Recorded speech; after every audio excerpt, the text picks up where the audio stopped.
One of the things we've managed to do with our clients, we tell them, bring us on board at the very beginning. When you think of an idea, tell us, as we brief the agency, bring us on board. We start brainstorming on how we can do it. And I've found that for most of the clients who do that, we managed to come up with something more exciting. There's a need for creativity in our markets. And more importantly, the data actually backs it up. 75% of everything we do on digital is actually creative first.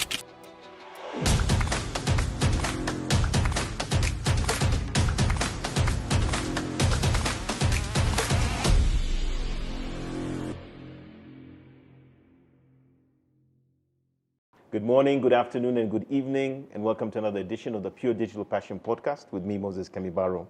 My guest today is Betty Njiraini, somebody I've known as a digital advertising practitioner, probably for the last 10 years or so. She's somebody who's really been at the forefront of driving not just the current practices, but the next practices in this area in Kenya and East Africa. Betty is the regional manager for Eskimi, a digital demand-side platform when it comes to digital advertising that has significant presence across over 40 markets globally, but more importantly, one of the most important players when it came to programmatic advertising in its market, as well as the rest of Africa over the last 10 or so years. Thank you for joining us, Betty. Thank you. How are you? I'm How great. have you been? I've been well, and it's good to meet you in person after so long. Huh? Yeah. So, Betty, I want to get a little bit of flavor around your background, who you are, how you got into this profession. Of course, we met about 10 years ago, I think, at a particular digital marketing agency where we did a campaign with you when I was with gold.com. Yeah. So maybe we can start from there. Give us some historical context about you.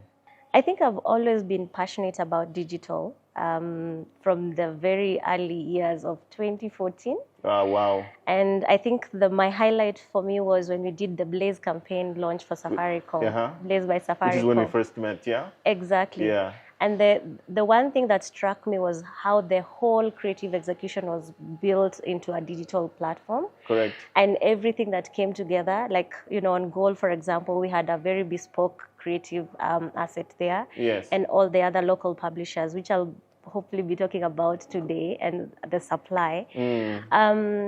And the elements that just set us as Africans, aside by doing innovative things locally over the years has really stood out. So for me, the digital story is one of, I don't know even where to start, because it's a lot of many small things that have stood out, like the Blaze event, or rather relaunch and stuff like that.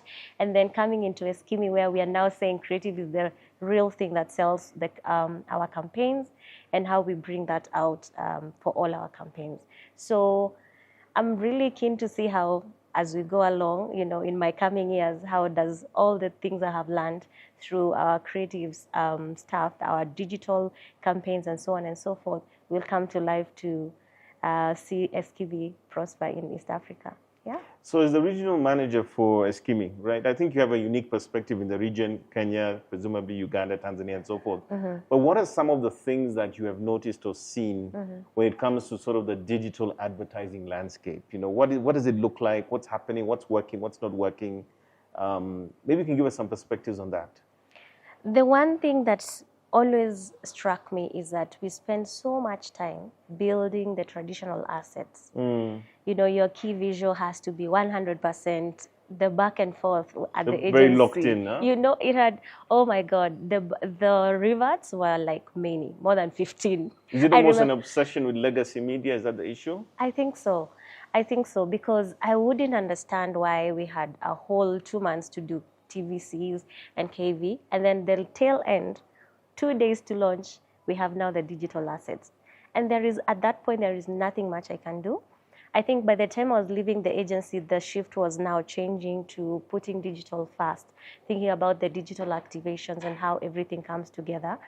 But mostly, it has always been predominantly traditional media first, then digital last. And at that point, your hands are tied. You're like, why? We could have done much more, with these assets, with activations, with supply, and so on and so forth.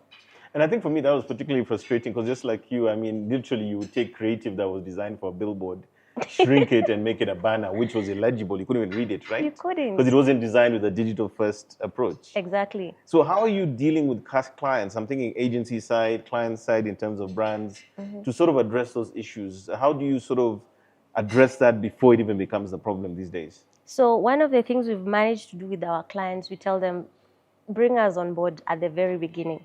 When you think of an idea, tell us, as you brief the agency, bring us on board. We start brainstorming on how we can do it. And I've found that for most of the clients who do that, we managed to come up with something more exciting. I think one of my clients used to say this loosely, that this is where creativity comes to die when it comes to digital. And it used to upset me so badly because I'm like, there is so much opportunity. Yeah. But if you give us 2 days, there is nothing we can do about it. So we've brought them on board and we are encouraging them. Tell us, brief us on time. Let us discuss, let us brainstorm. We bring our creative guys from Lithuania also to a call, have a brainstorm and see how we can bring everything together.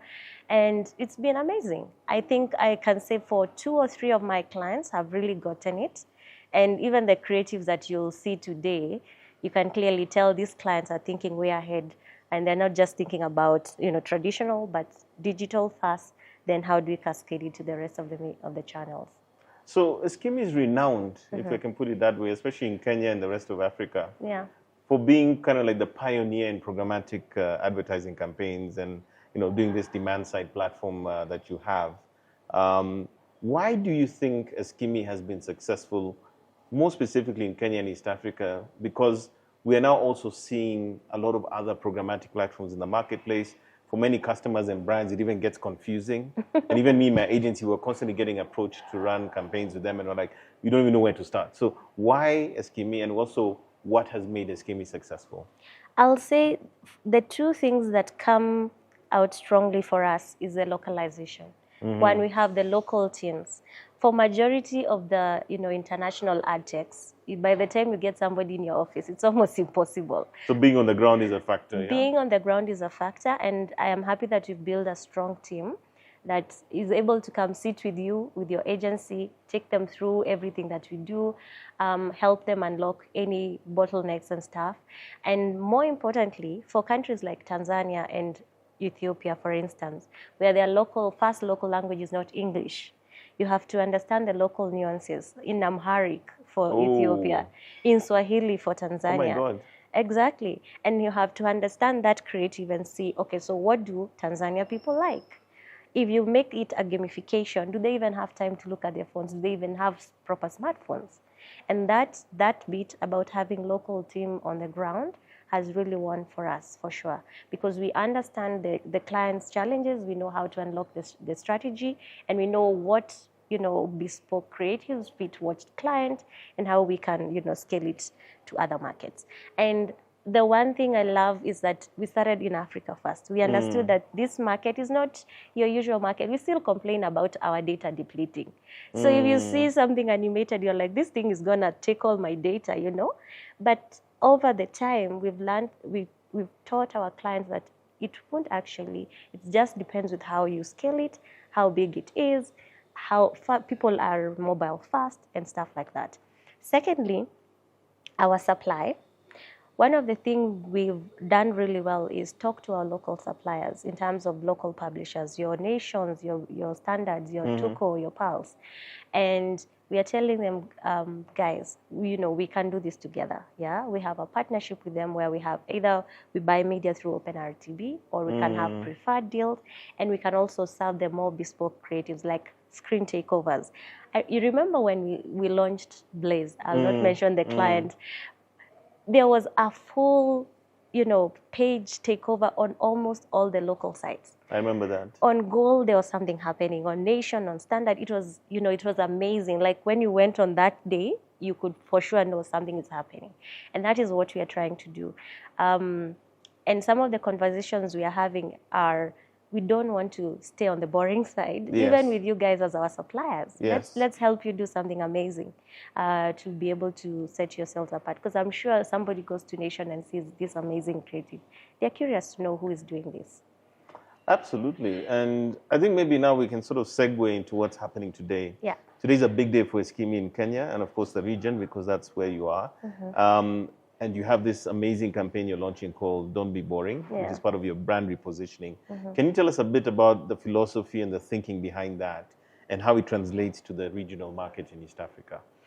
So creativity has always been at the core of Eskimi, of everything we do Eskimi. And I think even from what Vitas was talking about, how we started and stuff like that, the first ever Share Coke campaign was actually done on Eskimi platform, yes. Excellent. Before it actually cascaded to the metas and the rest of the world. And having done it so many times, we've realized there's a need. There's a need for creativity in our markets. And more importantly, the data actually backs it up. 75% of everything we do on digital is actually creative first. So imagine only 30% is what goes to your media spend.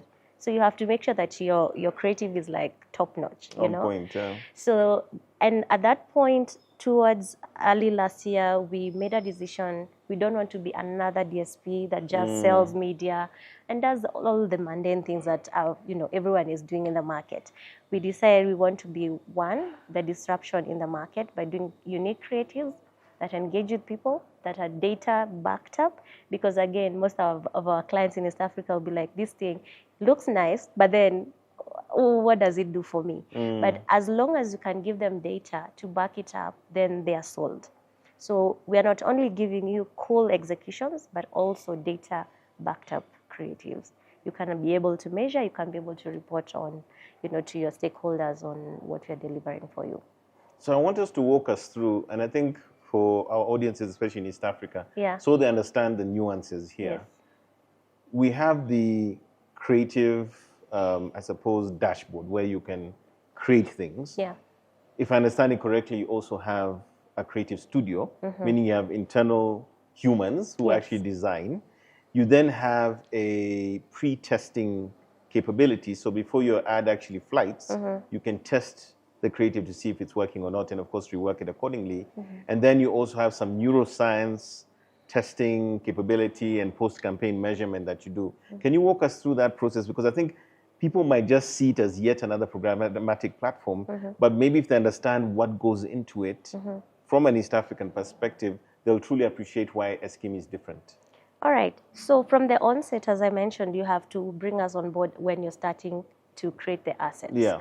So at that point, for most of the brands, especially the big brands, you'll find that they'll have their own focus groups, send out the message, test it, see how it did, and then come back, and so on and so forth. So we are telling you, you don't have to do all that. We can actually test for you on digital within 30 minutes. I've tested majority of the comms that we are putting out today. In 30 seconds, I could be able to tell where is the prominence in terms of the message. This is AI or something? Yes, it's AI. Everything is AI because neurons actually it's a neuroscience AI tool that helps us learn how your mind, sees the ad within the different heat maps and stuff like that. Okay. Yeah. So like for today, most of the assets we've actually tested them. We know that somebody, when they see a message like, don't be boring, Eskimi rebrand, where is the main focus, where the main focus goes. And for you as a brand, or any client for that matter, you can actually test all your assets and see, is your call to action clear? Is the value proposition clear? Is the message, looking like it makes sense? Do people actually understand? Because the tool is made like in a human perspective, how we understand clarity, how we focus, how we draw attention and stuff like that. Kind of behaves like a human. It's AI. AI. So at the very beginning, you can test your comms and see whether it makes sense, whether people understand it or not, or what you need to change. And then once you've launched the campaign, now we have Lumen, which then tests the attention for the comms that you're running.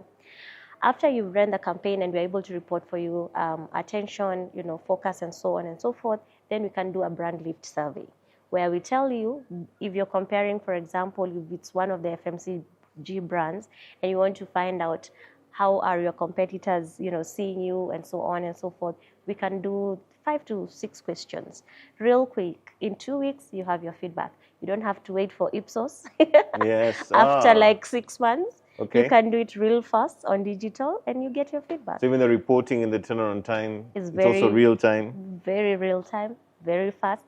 And by the time your thematic, if you're doing a thematic campaign is going into the 3rd week, you know whether you're doing a good job or not. So there's something else that comes to mind, and this is something that we encounter a lot in this space, where a client or an agency or brand will tell you, well, why would I come to Eskimi when I can go directly to Google, I can go to Nation Media, I can go directly to Meta and buy my ads? Why would they come to you versus going to these platforms directly? Because we've automated everything for you in one place. So Google, we are already a Google partner. So all the inventory that Google has, we do. Okay. And the nature of programmatic ad techs is that we are able to optimize different ad exchanges. And I spoke to supply. So all your local supply in terms of your nations, your Tuko, they're already within Eskimi. So you're getting your big, wider reach within one platform and you don't have to deal with individual supplies. So basically, you're the single source of truth. Exactly. Through that one place, you get everywhere. You get everything and you get the bespoke creativity. Yeah. Can you tell us a bit today's event, what's going to be happening today in the afternoon and going into the evening, and what we can expect later today? So one of the things we want to do is obviously explain to our customers and the brands and the agencies what is new within Eskimi, why obviously Eskimi stands out among all these other people, and what is unique going into 2025. Conversations around AI have been very big. I know every single event I've gone last year, there was something about AI. But I don't think we understood what AI meant, to be honest, especially for most of the people. I know some of our brands even tried to use it for images, copy and stuff like that, but it goes beyond that. It's the measurement, it's the neurons that we're talking about. So all those things are the things we'll be unpacking. We'll also be unpacking beyond, the creatives. What else are we giving you? Have we cleaned up our supply? Again, there's a misconception that programmatic ad techs have leftover inventory. But we're saying that's not the case. We have opportunity and ability to actually build for you quality supply, quality inventory, top sites and apps that you can leverage on to run your campaign. At an affordable price. At an affordable price. Brilliant. And give you the biggest reach in the market. So as we move forward, I think with the Don't Be Boring campaign and what you're planning, going forward from here, what can we expect from Eskimi in East Africa over the next few years? Disruption. Disruption. Ooh, a lot. I like that. So for clients who've worked with us before, yes, and you have seen some of our cool creatives, I think this year you'll be even more wowed because some of the things that you're about to unleash in the market, they're going to be nice. They're going to be amazing. And I am strongly convicted in saying this because I know my team is working behind the scenes, pushing our creative studio to give us all the cool executions. Some of the stuff we've already launched with some clients who the early adopters, and I'm really happy. I'm looking forward to it. I don't want to preempt because I just want people to be surprised at what we will do. Yeah, but it's going to be amazing. So Betty, as we sort of come to the end of our conversation, I'd like to ask maybe a couple more questions. Yes. Number one would be, as we look forward and we're thinking about the future, what are the things that you think the marketing practitioners, the officers, the people who are operating broadly in running campaigns and so forth, and of course the brands who are buying media, what are the things that you want them to take away from a Kenyan / East African perspective in terms of what they should be thinking about, how maybe Eskimi can assist them, and anything that you feel is important them take away from this conversation? Their key takeaway is don't be boring. That's it, don't be boring. Don't be boring. And this is the reason. I think we got to a place where we got comfortable as marketers and you're just happy to get your digital assets, your 300 by 250, whether it's a GIF or it's a static, and you run with it.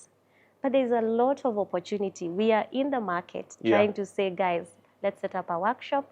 We'll come showcase to you what this looks like, how we can do it at no charge. No, we are not charging you at all to train you. We are doing certification on programmatic. We are not charging you at all. We just want you to give us 1 hour. We'll teach you everything you need to do. If you have a big campaign coming up, we'll have a brainstorm. We'll help you unlock your proposition. And I think we also need to stop rushing to the end, to just launch digital for the sake. This is the one channel that can unlock for you the biggest opportunity. And most of the brands are already moving to 60-70% digital spend. How do we deliver if we don't do the work? We have to do the work, the creative execution, the brainstorms, and everything's for it to come together and have those impactful campaigns. So I think you're echoing some of what I heard today from your colleagues. Yes. Which is, it's not just about the science of running a campaign in terms of targeting and audience and conversions. Yeah. What I'm hearing here is also that creativity as part of the branding and the key messaging and the key principles of that campaign takes us back to combining the art and the science of what actually creates an effective marketing campaign, correct? Exactly. And brands need to stop taking the global creatives and forcing them on the local markets. So localization is also important. Localization has to be there 100%. Make it look relevant to the audience here. And by the way, making it look relevant doesn't mean having black people. It's a lot of things, like what do Kenyans do? We love nyama choma, we love to play, we love to travel, we love many things. And you can have people from all mixed races having a good time in a Kenyan natural way that, adds value to your campaign. So capture the cultural nuances as well. That's the only way people connect. And would you say that you're seeing this in campaign results and performance? Have you been able to, when these principles are applied, you're seeing significant outcomes? Yeah. Maybe some campaigns, you don't have to say the names, or what sort of impact does that have when you run a campaign? There's one campaign we ran with one of our clients in Ethiopia, and it was a video campaign. And it was purely on the authentic way that Ethiopians enjoy their meals, they eat during a festival, for example, or a holiday, a local Ethiopian traditional holiday. They use their hands, they feed each other. And those local nuances came out so well in the creative and also in the actual campaign. It was fantastic. Now, the challenge I found is that most of the clients want to push the product. You want me to see the bottle, you want me to see the machine. It becomes the hero. And I'm like, this does not do anything. We are human first. It does not do anything to my emotions. It does not evoke any interest. It's just a product. I know we say that products are functional, but even then, I have so many TVs I could potentially buy. If you sell a good story, you might convince me otherwise. And that's all in the messaging and how you deliver it. So the details do matter. They do. Awesome. Yeah. Betty, thank you so much, and really appreciating this opportunity to have this conversation and hearing the Kenyan and East African perspective of digital advertising, but also Eskimi with your Don't Be Boring campaign, and wishing you all the best today, later today when you launch this new pivotal moment for Eskimi. Awesome. Great. Thank you so much, Moses. It's a pleasure. Nice to have you. Yeah. Thank you. So there you have it, a conversation with Betty Njiraini, the regional manager for Eskimi in East Africa. She's given us really some unique perspectives around their business in this region, but more specifically looking at the broader digital advertising landscape and also specifically programmatic advertising and what it means for this region. What I've taken away is that cultural nuances matter, creativity at the core is everything, and Eskimi, I think, has managed to preempt many of the shortcomings that we've seen in some of these programmatic platforms by giving us an end-to-end solution with a local presence. Once again, thank you for joining us for this edition of the Pure Digital Passion Podcast with me, Moses Kemibaro, and we'll catch you in the next one.